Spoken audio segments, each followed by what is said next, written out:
Good day. My name is Anthony Ralston. I'm a senior security consultant at Abricto Security, and this session is called Ice Skating, Lesson Learned in Bypassing Network Access Control.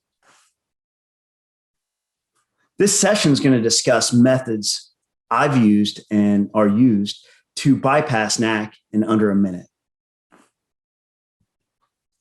What will you be learning in this lesson or in this session? First off, we'll learn how to understand and understanding of the NAC process, mitigation of traditional attacks, and how to perform ice skating, and how to identify if ice skating is occurring in your environment. In more detail, network access control, NAC, has multiple components, two primarily, 802.1x and MAC authentication bypass, or MAB. Now, 802.1x leverages Extensible Authentication Protocol, or EAP, for the authentication mechanism. Historically, NAC bypass has been done through MAB bypass, and we'll discuss that in further detail, as well as prevention, mitigation, and indications of compromises, or IOCs, as well as abusive misconfigurations, and the same goes for that. Prevention, mitigation, and indications of compromise. And then we will move on to ice skating, and we will look at what it is, why does it work? We'll have a demo, and then we will discuss the indications of compromise and potential prevention of this attack vector. NAC, EAP, and 802.1x. So what is NAC? I understand that it's been thrown around a lot in the industry, but realistically, what it is it's an IEEE standard. It's an open standard. It's 802.1x, which anybody can use, and it's free to use. And then if a device cannot support a supplicant, which is software that is used to authenticate through EAP on an endpoint, then NAC leverages MAB, or MAC authentication bypass.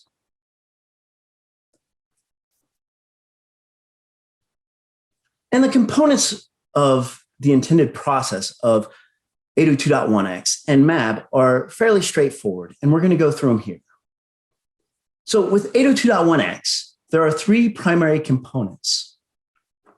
There's a supplicant, which is on an endpoint, and this is software-based normally. And then there's an authenticator. The authenticator tends to be a switch or an access point. And then there's an authentication server. That is just a Radius server or an Aruba ClearPass or a Cisco ICE device. And in the case of my lab, it is a packet fence. When a supplicant connects to an authenticator, an EAPOL start message or packet is sent from the supplicant. The authenticator then responds with an identity request packet, followed by the supplicant responding with an identity response. Once that occurs, it is sent to the authentication server. A tunnel is established between the supplicant and the server, and then the underlay authentication mechanism occurs. And the underlay can be a plethora of different things, from PEAP, which is protected EAP, which has an MSCHAP v2 underlay, to EAP TLS, which is a certificate-based authentication, to EAP TTLS. Now, MAB are there for the support of devices that cannot leverage a supplicant. So think of printers, think of phones or multifunction devices. They're there for a specific purpose, but might not be smart enough to have a supplicant installed. And in these cases, in the first communication to the authenticator, in the source, there's a MAC address. And that MAC address is the authenticator forwards to the authentication server. The authentication server then identifies whether that MAC address is a valid MAC address and then authorizes the endpoint, or an invalid MAC address, which then the endpoint is then unauthorized to access the environment. Traditional attacks of NAC. MAB bypass is the most common attack to NAC. And in fact, if you talk to an individual and they say that they've bypassed NAC, more often than not, they are referring to MAB bypass.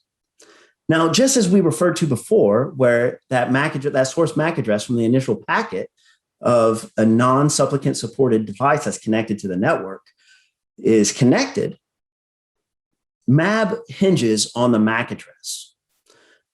Now, there are other items that potentially could be leveraged by the NAC solution. For instance, profiling, additional information from the endpoint. However, those are traditionally trivial to bypass. So an attacker to conduct MAB bypass would just normally have to capture the MAC address of the MAB supported device. And once it has cloned that MAC address onto its interface, it can replace that MAB device on the network. Mitigation of MAB is pretty straightforward. Realistically, all that has to be done is identify the traffic that is necessary for those MAB devices to communicate, isolate them into a specific VLAN for all type-like devices, and then segment and isolate through ACLs those devices separate from the network, and only allow communications outbound that are expected. And the indications of compromise for MAB bypass are pretty self-explanatory. If a printer is doing a port scan of your domain controller, that is probably a bad thing and probably an indication of compromise that might not be a printer. So abusing misconfiguration, this is a little bit more of a gray area as far as vulnerabilities go. When I refer to misconfigurations, I mean either inconsistent application of your NAC solution or a overly permissive profiling of devices. So if it reaches the end of the profiling tree and there's nothing that applies to it, it's permitted access. Now, the likelihood of this attack is less likely and less successful simply because an attacker going into your environment potentially will not know the different misconfigurations that are in your network. However, traditional attacks or traditional vectors are, say, an information technology room that has some open ports. And in those open ports, the designer or the implementer of the NAC solution did not apply the configuration to the ports in that room, or specific offices that haven't been configured yet, or net switch causes or data centers.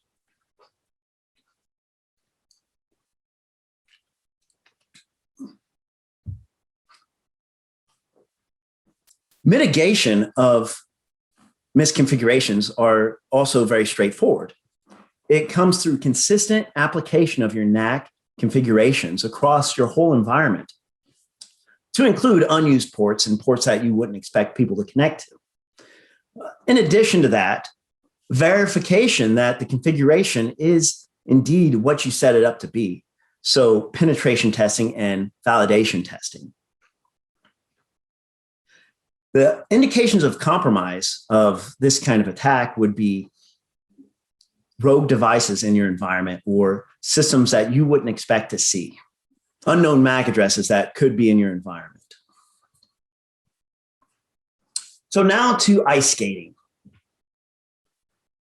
Ice skating is the idea that trying to break TLS is a heavy task for any individual. And as we do have a man in the middle position, that is to our benefit, it would require access to the private key or the use of a weak cipher in the certificate.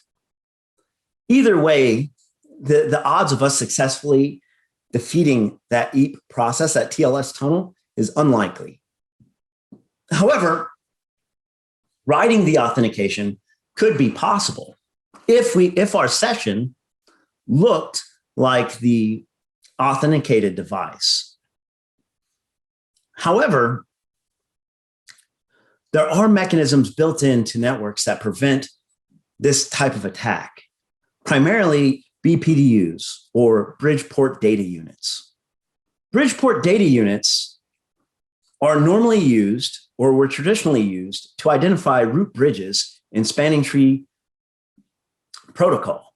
However, what they can be used for as well is to identify if an edge port has been transferred into a trunk port, or that another device has expanded the environment. Lastly, to make this attack successful, is that we should automate it. The more time an attacker is on site, the less likely they will succeed and the more likely they will be caught. So if we can automate this attack and make it something that is potential success, then we might have a successful proof of concept. As I referred to in the previous slide, BPDUs are the key to making this attack work. So if an interface sees a BPDU, by default, it's going to treat that interface as a trunk port or an extension to another switch. Traditionally, spanning tree was designed to prevent loops. However, since networks have become more complex and the delimitation of layer 3 has moved down, we have leveraged BPDUs to also identify subversion of intended actions through BPDU guard. So BPDU guard is designed to identify if an extension to an edge interface has been attempted. And if it has, to put that port in an error disabled or shut down state. And this would prevent a malicious subversion of actions. So to make ice skating work, we're going to need a device that does not give off BPDUs and that we can leverage to become a man in the middle between the supplicant and the authenticator. So first, let's look at hubs.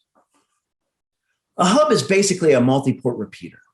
They're cheap, easy to obtain, and they operate on layer 1 of the OSI model. And that means there is no MAC address that is tied to this hub. But to see if it produces BPDUs, let's look at this packet capture. And sure enough, I do not see any BPDU in packets. So this could be a successful tool to use to implement the ice skating technique. Next, let's look at unmanaged switches. Again, unmanaged switches are cheap and easy to obtain. You can buy them at Best Buy, Walmart, Amazon, anywhere that sells any kind of computer devices. However, they do operate on layer 2 of the OSI model, and that means that they interact with MAC addresses. But let's look to see if the packet capture has any BPDUs. And again, there are no BPDUs.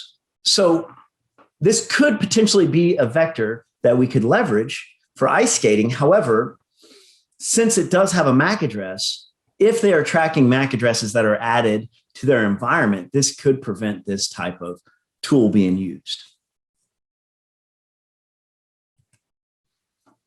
The NAC authentication process.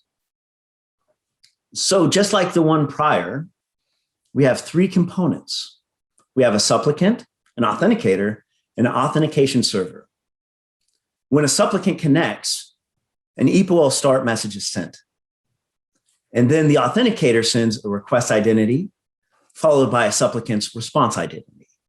Think of these as the authenticator asking the device, "Who are you?" And the supplicant responding, "I am XYZ and I'm meant to be in this environment." Once that occurs, an access request message is sent to the authentication server. And then the authentication occurs, as we explained earlier, a TLS tunnel, and then whatever the underlay is for this type of EAP. Once, presuming that event, that underlay is successfully authenticated, then an access accept message is sent from the authentication server to the authenticator. And the authenticator turns the port into a forwarding port and allows normal traffic to flow.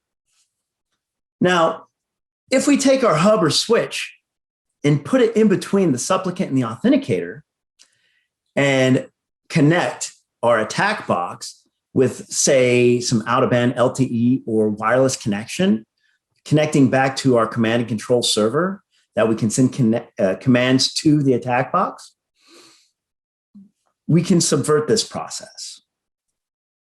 And just so happens, I have created such a physical attack box.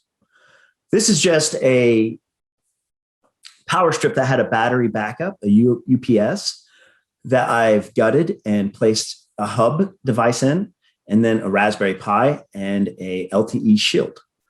The power strip is still functional, and I attempted to make it look as genuine as something would go under a desk. And once we have this device, I added a iSCADE service. And the purpose of this service is to perform the iSCADing attack in an automated fashion for us. So first, it monitors the interface, the attack interface, the interface from the Raspberry Pi. And if it sees an EPOL start, then it will look at the source MAC address of that EPOL start packet for the victim's MAC address. And it'll apply that to the attack interface, which is the interface of the Raspberry Pi. And then it will monitor for that process to have finished and normal traffic to flow. And when it does, it will identify a source IP address from the supplicant device or the victim machine.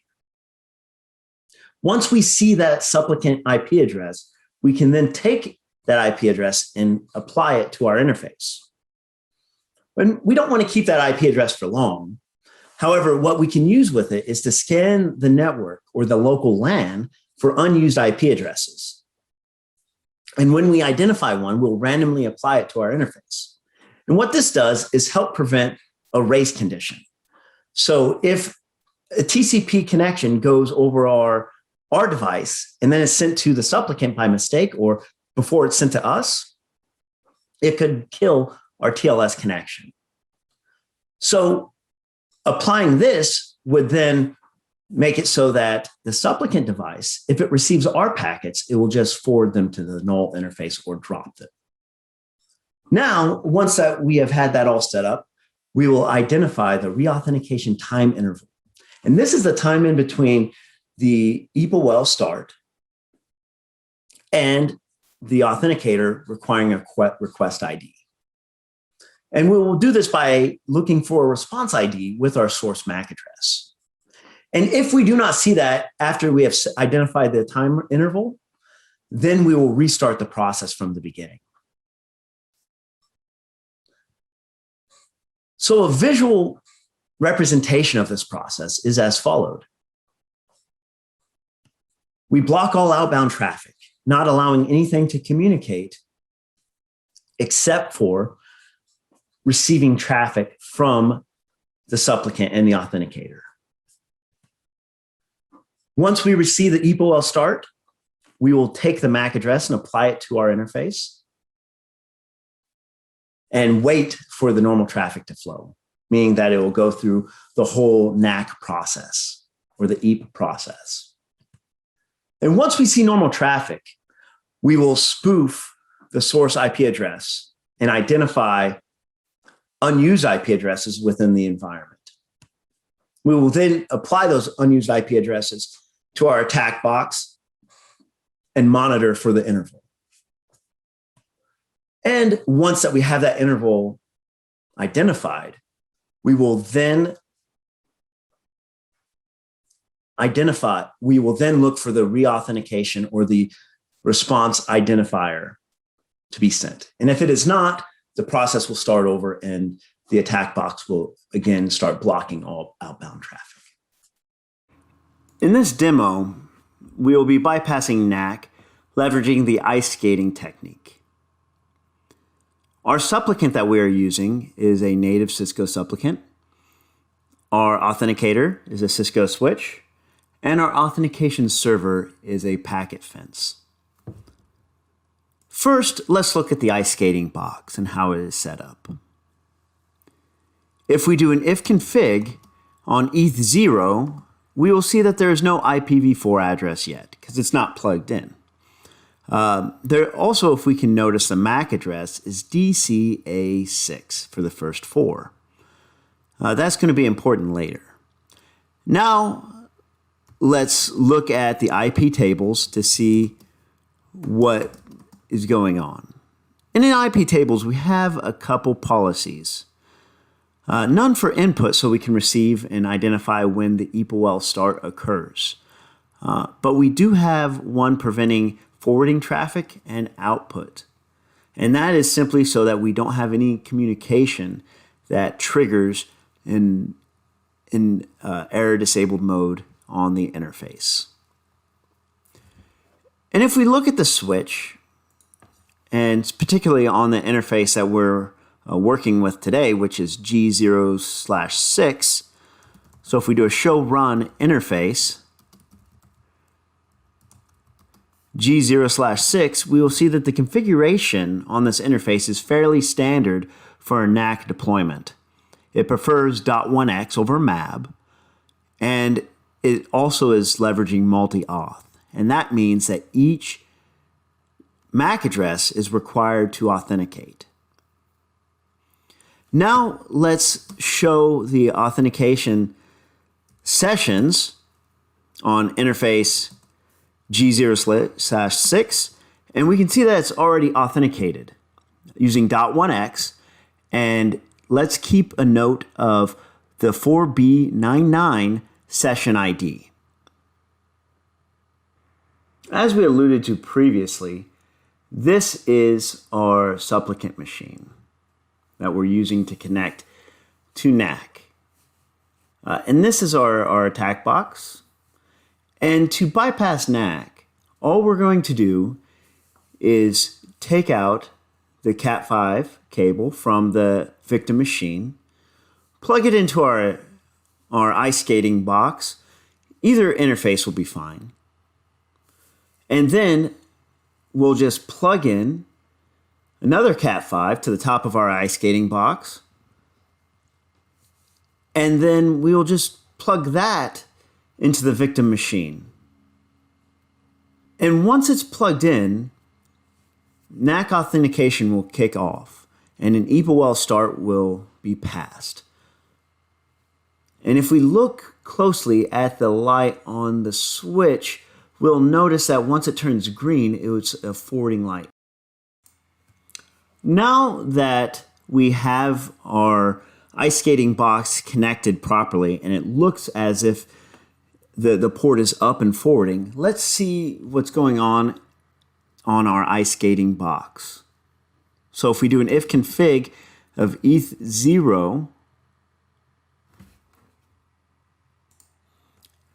we should see that a couple things have happened. And they have.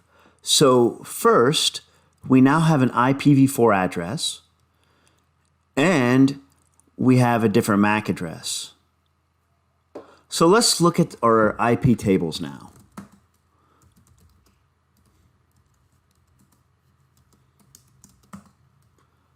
Excellent. And as you can see, our policies on our forwarder and on our output have been removed. So all traffic should be flowing properly now. Let's look at what happened on the switch. So if we look at this session authentication, we'll notice that it's the same MAC address that's on our ice skating box, which is the MAC address of our victim machine. It is authenticated and it is using .1x. And if we look at our session ID from before and this one and compare the two, we can see that they are indeed different session IDs. So last step would be to prove that we can access something on the network. So what we will do is we're first going to ping the domain controller that I should not have access to from my ice skating box. So we're going to ping 192.168.230.53. Excellent. So we can ping it. Now, let's go a step further and do an nmap of that box to see if it is indeed the domain controller.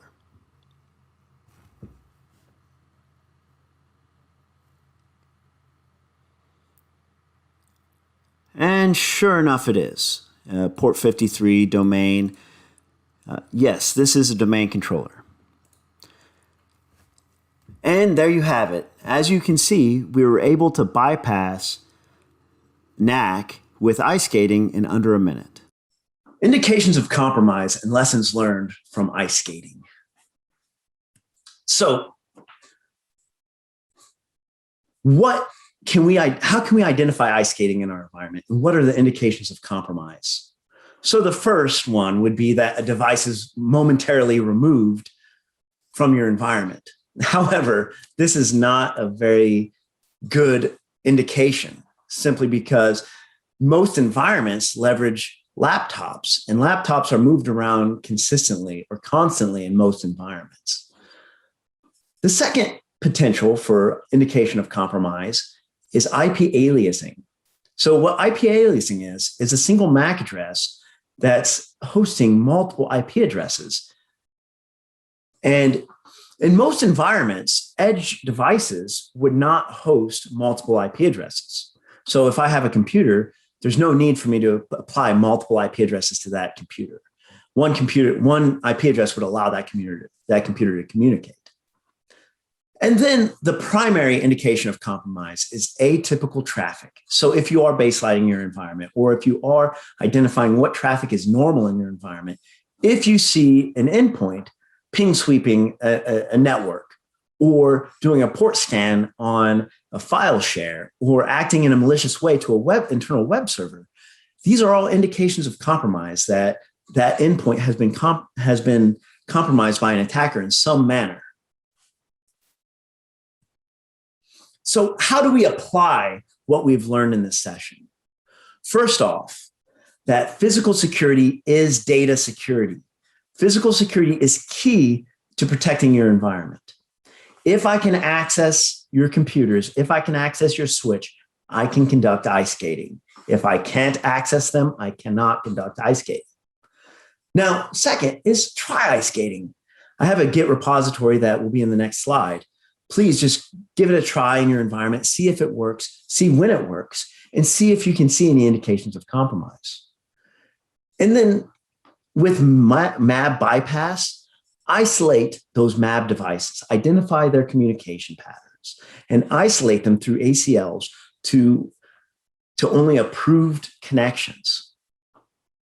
And then with misconfiguration exploitation, fully implement your NAC design to all endpoints or to all edge ports, and then test it, identify if there's any holes in your design, and also do pen testing, do validation testing to make sure it's operating as you configured it. And then monitor for IP aliasing on your edge devices, on those devices that are your edge devices, your edge computers, that if it's on a LAN, that LAN should only be applying at one IP address. If it's hosting multiple IP addresses, you could be a victim of ice skating. And then lastly, and the most important point, is to raise awareness that these type of attacks are out there, that people can bypass NAC, and that NAC is just one in a great collage or tapestry of security. It's a component and not a silver bullet. It's designed to be added to your security, not the entirety of your security. And here are my additional resources. My GitHub repository, where you can download the ice skating service, our Bricto website, where you can look at our blogs or the services that we provide, and my LinkedIn, if you'd like to follow me on LinkedIn. And as well as if you want to connect with me directly, here's my email address. It was a privilege talking to you about ice skating today. And if you have any questions, I have time to answer them now. Thank you.